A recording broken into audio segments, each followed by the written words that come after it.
You're listening to the Less Stressed Lawyer podcast, episode 26. Today, we're talking all about overcoming perfectionism. You ready? Let's go. Welcome to the Less Stressed Lawyer, the only podcast that teaches you how to manage your mind so you can live a life with less stress and far more fulfillment. If you're a lawyer who's over the overwhelm and tired of trying to hustle your way to happiness, you're in the right place. Now, here's your host, lawyer turned life coach, Olivia Vizacaro. Hi, my friends. How are you doing today? I hope you are awesome. I just got back from 10 days in Florida, some for pleasure with friends and some for work. Lots of work, actually. I met with my business coach, and I think I'm going to do a whole episode just talking about the power of being in a mastermind and the connection and the growth and the learning. I think that would probably be really valuable to people because I also host a mastermind and I just want to get into the nitty gritty, but it's a lot to talk about. So I don't want to spend a bunch of this episode talking about it. I think I can save that for its whole own separate episode. So that's what I'm going to do. With that being said, we are continuing to talk about the 3 Ps, people-pleasing, perfectionism, and procrastination. And in the past 2 episodes, we've talked about perfectionism. I have gone through what it looks like in practice, so you're able to spot it. We talked about worth dysmorphia and really working on your self-concept, your idea that you're good enough, that you're worthy enough, that you are enough in order to work to overcome your perfectionism. But today I'm going to get into some tactics because as much as thinking that you're worthy is important and so required to overcome perfectionism, there are some tips and tricks that you can also implement to make a difference here. Okay? All right, let's dive in. And actually, before we dive in, I'm going to digress for just a second. I do a pretty good job. I know I've mentioned it on the podcast before. I do a pretty good job of keeping my 2 panthers out of my room while I record this, so you don't have to listen to them, be disruptive. But I've just been gone for 10 days, and one of my cats, Bear, is absolutely glued to my side. So you might hear him. If you do, just bear with me this time. We're going to give him some grace because he has a mild case of separation anxiety. So if you hear some purrs, it's just because he's happy that his mama's home, okay? I also tend to think of it as like the best ASMR. Hold on one second.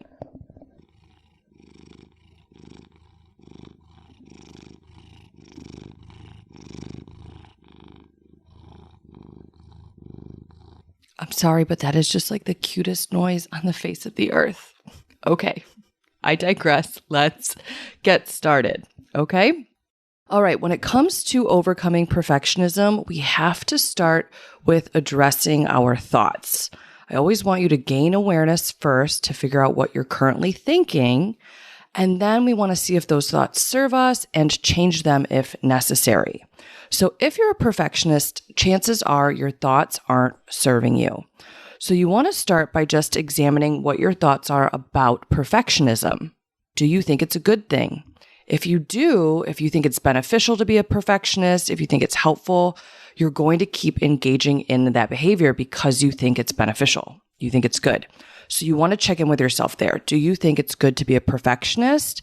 And if you do, what do you want to choose to think instead?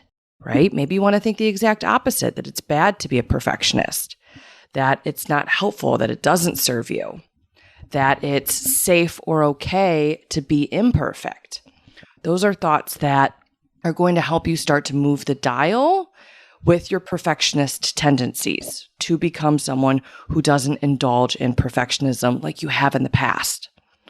All right. You also want to examine your thoughts about making mistakes. Do you think it's the worst thing ever if you make one? Do you think that you're not good enough if you make mistakes? Do you think that people won't respect you or hire you or want to work with you if you make them, right? You want to start to explore, what do you think about making mistakes? And then from there, ask yourself again, do those thoughts serve me? They probably don't if you're indulging in perfectionism. So what do you need to think instead about making mistakes? And one of the things that I always have clients do, I'm going to do a whole podcast on this. I call them mirror judgments, but you can always check in with yourself to see how you approach or judge another person when they make mistakes. Oftentimes, my clients will think that they're accepting of themselves when they make mistakes, but they'll indulge in a lot of drama and worry ahead of time that other people won't be receptive or understanding if they make them. And I'll always check in with them on how they judge other people when other people make mistakes. And if it turns out that they tend to be really judgmental of other people, chances are you're going to think other people will think exactly the same thoughts that you think about other people when they make mistakes. So whatever you think about other people is what you think other people will think about you. I know that's kind of a tongue twister, but work with me here, okay? You want to address and change your judgments that you have of other people making mistakes so you can be more gracious and kinder to yourself when you make them. All right, so you want to check in there with those mirror judgments. Take a few seconds to think about what thoughts you'd like to practice instead. Do you want to think that it's safe to make mistakes? Do you want to think that it's normal to make mistakes? Do you want to think that mistakes are just a part of learning and that you're always winning and learning? Or rather, winning or learning? Do you want to think that you can still make mistakes and be exceptional? That's a fun thought, right? So give some time and think about the thoughts you want to think about making mistakes. Can you be more gracious and kind to yourself in that area? I also want you to examine your thoughts about what you make imperfection mean about you. Normally, when we do something imperfectly, we add extra meaning to it. Do you make it mean that you're not worthy enough, that you're not good enough, that you're never going to get to where you want to go, you're never going to be successful? That's so much pressure that we put on ourselves when we think those kinds of thoughts. So ask yourself, what do I make it mean about me when I do something imperfectly? If you need to pause the podcast just to let that question sink in, go ahead for a second. What do I make it mean about me when I do something imperfectly? And if your answer doesn't serve you, if it's super negative, you want to ask yourself, what do I want to make it mean instead? And I always want to offer you that you can choose to make it mean absolutely nothing.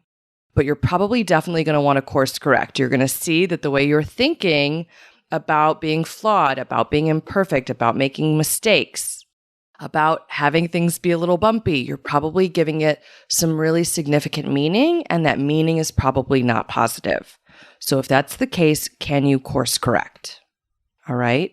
Now, that's a little purview into the thought arena when it comes to overcoming perfectionism. You've got to figure out what you're currently thinking, and you want to see, do I need to change my thoughts to come up with thoughts that serve me instead and help me get out of my perfectionistic patterns? You also want to focus on your feelings. There are a lot of feelings that people experience when it comes to being imperfect.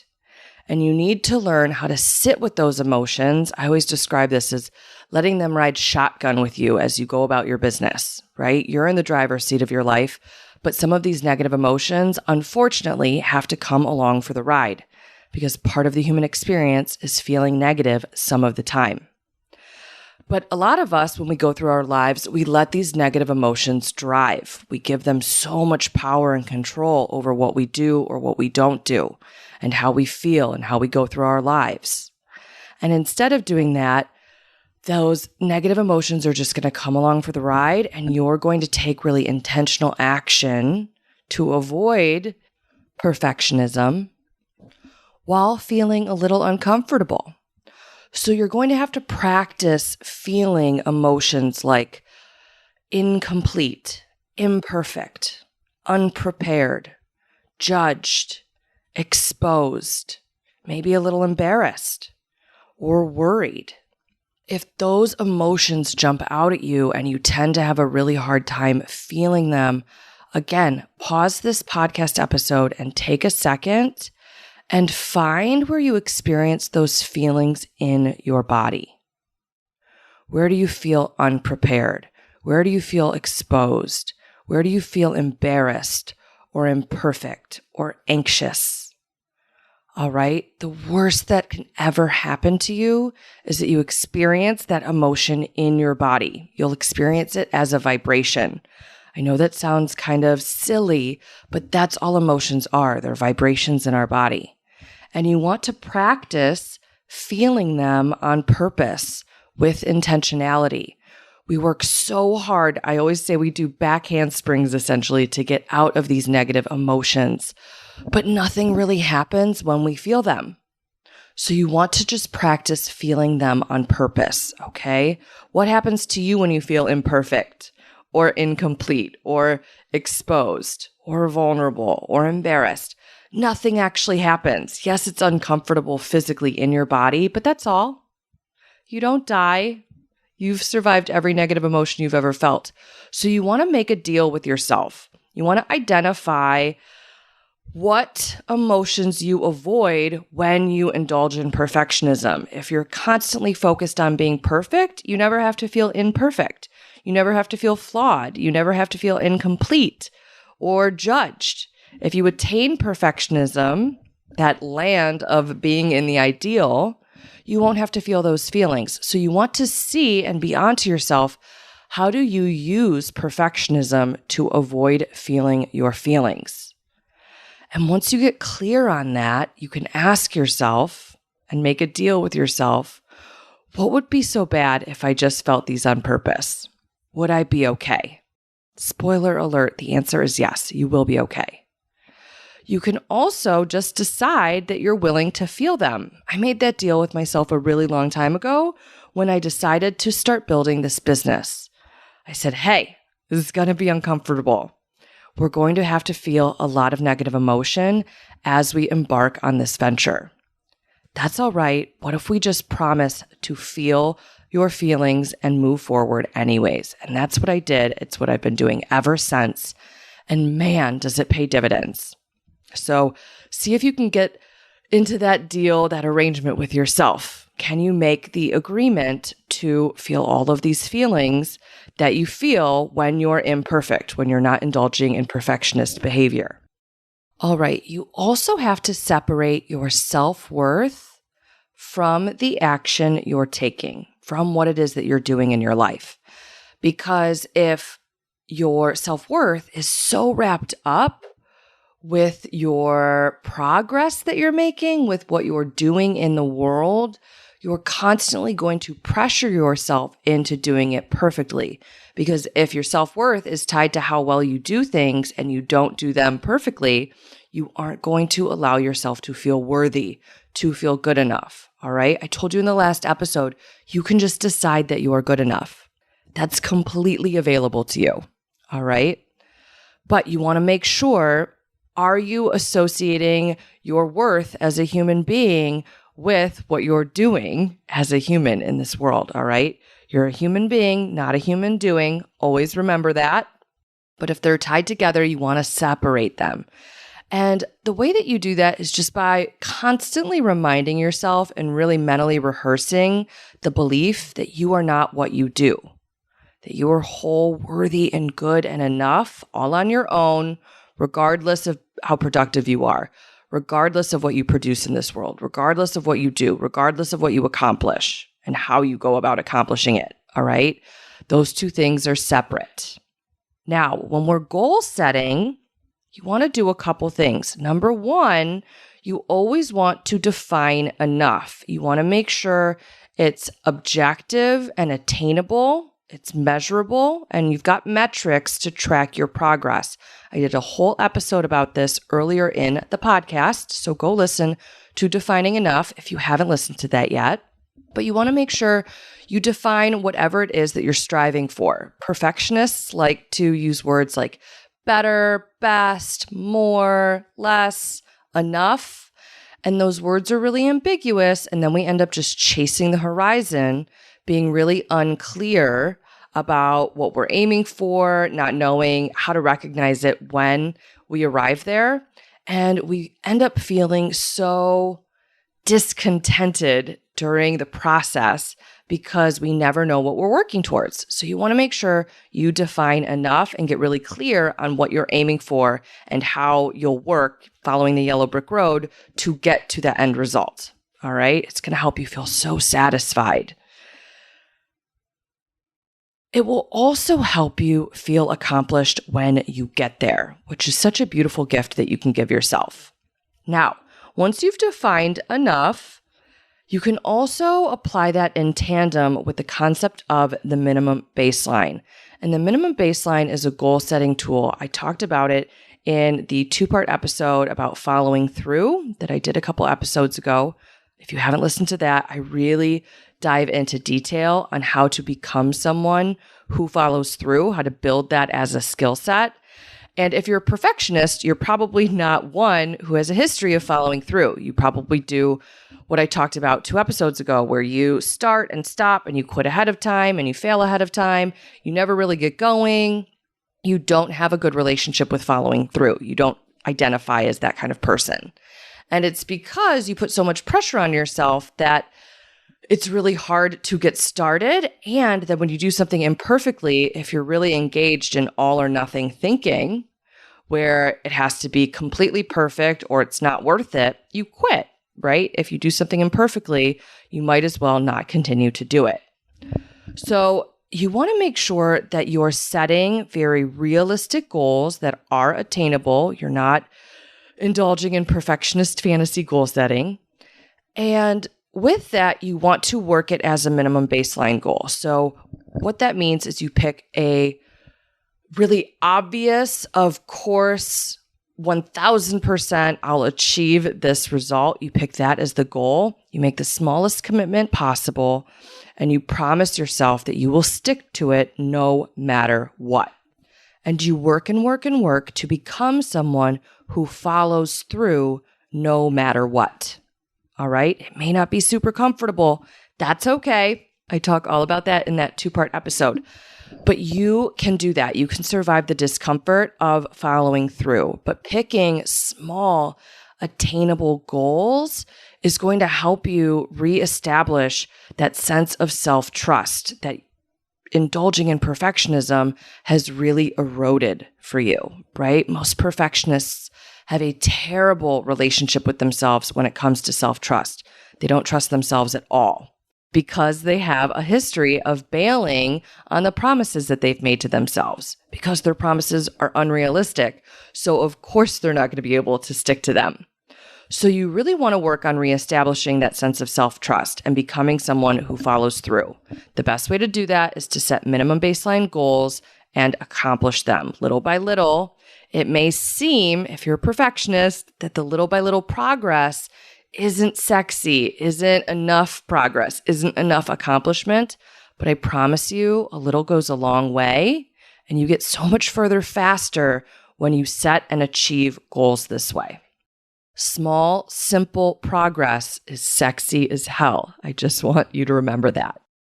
I also want to encourage you to fall in love with the process of achieving your goals. Most people aren't in love with the process of achieving their goals. In fact, they think to themselves, if I could just skip the process of goal achieving and just get right to the end result of having the achievement, of having the accomplishment, they would pick that. And the problem with that is you set yourself up to operate in a world where you're only giving yourself permission to celebrate success when you get there, right? You only celebrate the trophies in your life. And candidly, the trophies come pretty infrequently. So you end up feeling dissatisfied and discontented and underwhelmed most of the time, right? You can even go so far as to feel really frustrated most of the time while you're working towards achieving a goal. If you've set yourself up to be the kind of person who only celebrates the end result, right? You don't want to do that. Instead, you want to become a person who doesn't just celebrate trophies. You want to become a person who celebrates the process. I want to encourage you to fall in love with the process. All right? The everyday nitty-gritty work of achieving your goals. It can be so sexy, but you have to think of it that way and you have to practice thinking of it that way. That it's sexy to be someone who's committed, that it's sexy to be someone who follows through, that it is sexy to be someone who is consistent as hell, right? That small incremental progress that you make day after day after day, the small incremental commitments that you stick to every single day. You want to fall in love with the process. It's going to feel like a struggle some of the time, but you can fall in love with that part too. Fall in love with the challenge of accomplishing your goals. If you start to love that part, start to love the imperfection of it, the challenge of it, the trial and error aspect of it, the always winning or learning mistakes part of it, right? That you're going to fumble and that's not a problem. It's part of the process of learning. If you learn to make peace with that part of the process, if you learn to fall in love with that part of the process, you will be able to stop indulging in perfectionism, and you will have so much fun along the way. I had a feeling, or this is a total digression, I had a feeling that you could hear Bear in the background, and I just went back and listened to the recording, and you definitely can. I promise I'm not torturing him. He is just still sad and happy and overwhelmed with all of his own feelings that I'm home. And I'm just going to leave that in this episode as an example of what's possible of not indulging in perfectionism. Indulging in perfectionism would be me re-recording that section of this episode, and I'm just going to leave it in to serve as a little example to you of what it looks like to not indulge in perfectionism. That's going to be my A-, B+ work for the day, and it's going to be okay. I'm just going to choose to believe that you will find Bear endearing and me endearing, and that you will choose to accept us both for our flaws and imperfections. All right. So you want to fall in love with the process of accomplishing your goals, even the messy parts. And if this is a new concept for you, I get so excited to introduce people to this concept.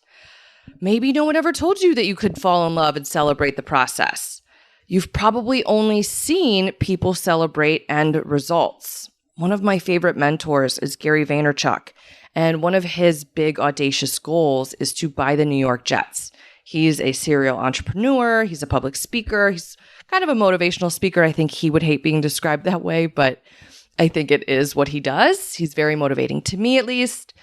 And he talks all the time about this big audacious goal of buying the New York Jets. And I know that's a little contrary to what I just told you, to set a minimum baseline goal, a really small, achievable, simple goal. But you can do both. You want to work on setting minimum baseline goals to start in order to establish that self-trust with yourself. But then once you've done that and you've become someone who follows through on doing what they say they're going to do, you can set some really big and audacious goals. So that's what Gary's done. He has set this big, audacious goal of buying the New York Jets. And he's not anywhere close to amassing the wealth needed to do that yet, even though he's worth several $100 million. It takes more than that to buy the Jets, apparently. And he always talks about that people really get him wrong. They're mistaken. They misunderstand him when he says that he wants to buy the New York Jets. Yes, he'd love to have the New York Jets. He'd love to own the team. But it's not about that. It's about the process that he has to engage in to become someone who's capable of buying the New York Jets. What businesses does he have to start? How does he have to grow them? What success does he have to amass along the way? What does he have to learn along the way? What's that process like, right? And he has fallen in love with the process of getting to that end point. He likes the day-to-day aspect of it.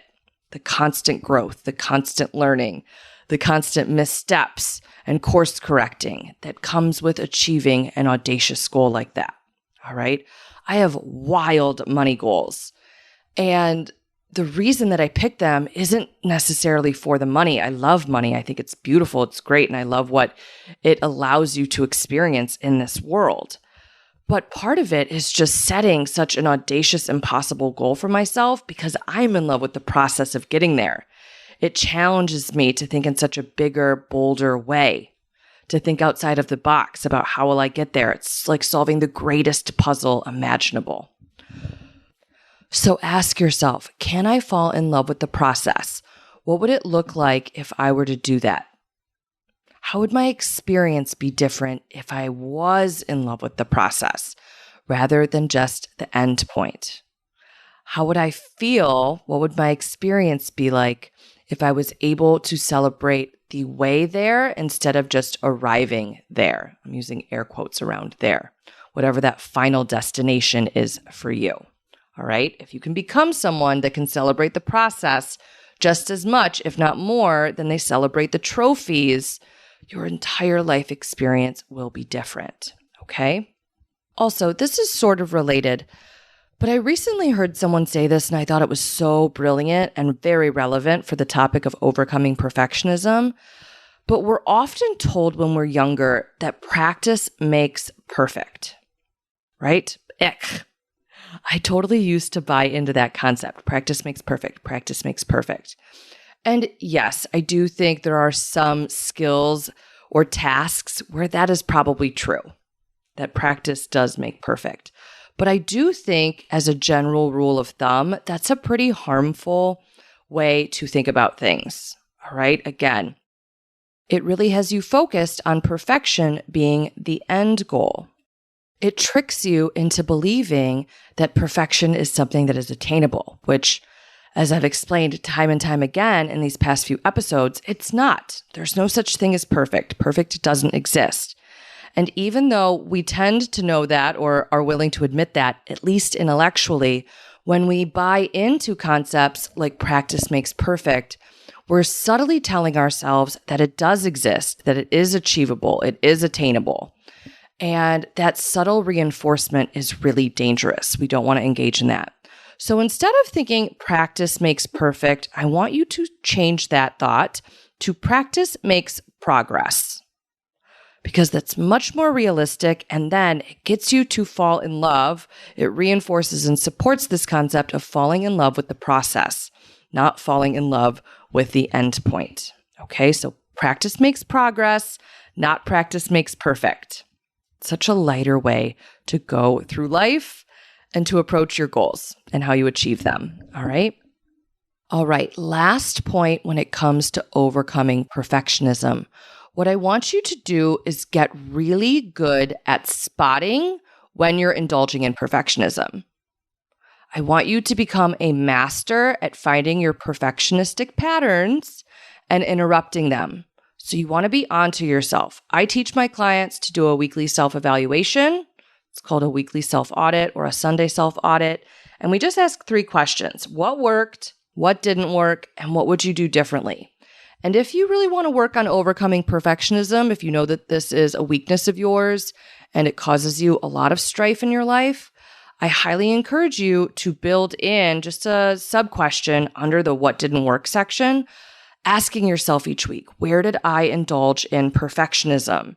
And if you get better at spotting your perfectionistic tendencies, your perfectionistic patterns, I just love a good alliteration. I can't resist that one. If you get better at spotting your perfectionistic patterns, you will get better at interrupting them.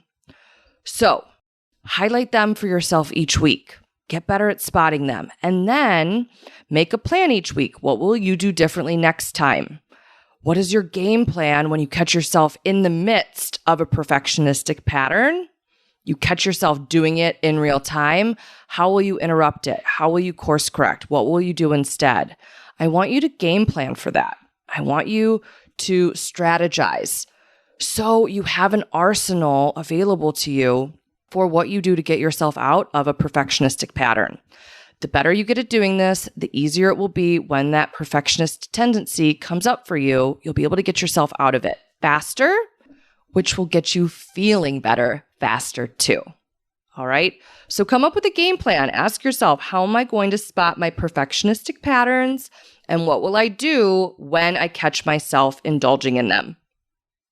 You can make a game plan to course correct in the middle of it and also after. What will you do differently next time to avoid perfectionism altogether? All right. Those are my tips for you on how to overcome perfectionism.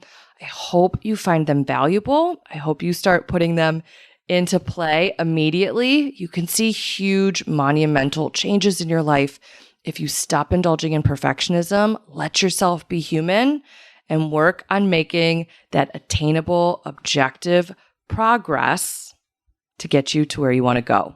All right? That's what I've got for you today. I will talk to you in the next episode. I can't wait. We're going to start talking all about time management. It's going to be so fun. That's such an area where people struggle, and I am going to help you tackle it once and for all. All right? I will talk to you in the next episode. In the meantime, have a beautiful week. Thanks for listening to the Less Stressed Lawyer podcast. If you want more info about Olivia Bizacaro or the show's notes and resources from today's episode, visit thelessstressedlawyer.com.